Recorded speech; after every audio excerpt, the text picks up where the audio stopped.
The black Jeep Cherokee turned onto Constitution Avenue, entering the Capitol Mall at exactly the predicted time. Standing in the shadow of a tall curtain, a lissome figure lowered his high-powered binoculars and began to dress.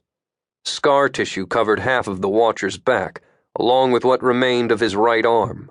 Before donning a shirt, he exchanged the functional prosthetic below his forearm with an aesthetic one, so nicely sculpted that it would fool a casual observer, even if the observer were standing right next to him.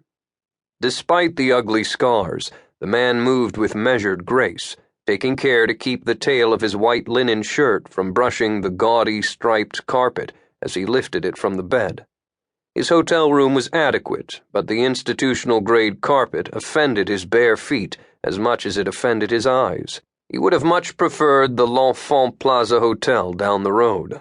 At least that establishment put pads under their carpets. Unfortunately, their penthouse did not offer the commanding view of the Eastern Capitol Mall that today's mission required. With well-practiced movements, he used his one good hand to button his shirt and then placed a ball cap atop his bald head. He kept it shaven because the scar tissue from his burns prevented his hair from growing normally. This was not vanity. He had learned over the past 9 years that appearances played a vital role in achieving one's goals. At times, letting his wounds show suited his purpose. Other situations demanded a more pleasing veneer, and he had acquired the skill and the resources, such as the very expensive prosthetic, to meet that demand. Like his appearance, the man's name shifted quite often.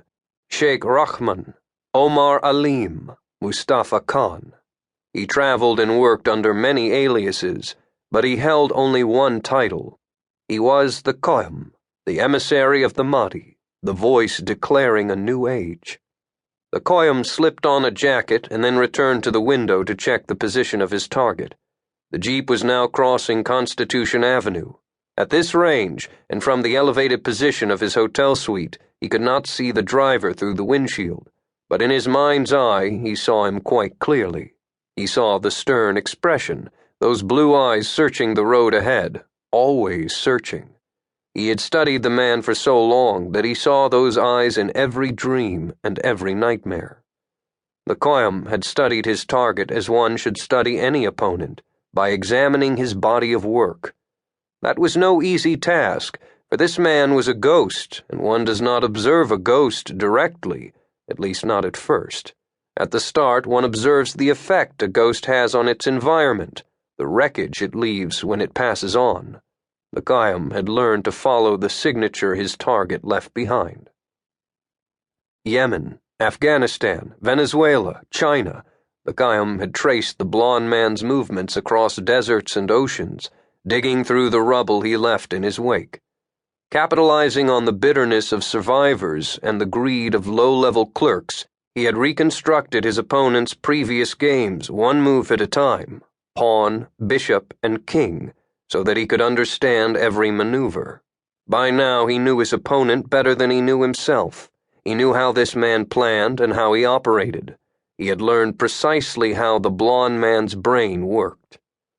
In his studies, the Qayyum had come to know his opponent's family, too, his wife and child, his clownish friend, even his boorish, overbearing boss. He wondered how these peripheral players would weather the coming tribulation, and how they would move on in the peace that followed, if any of them survived. The black Jeep crossed Madison Drive, and the Qayyum once again set down his binoculars.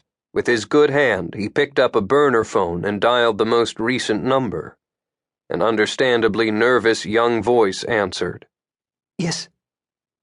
"It is time, Jamal," said the Qayyum in a low and comforting voice. "It is time to begin." Jamal dropped his cell phone on the passenger seat.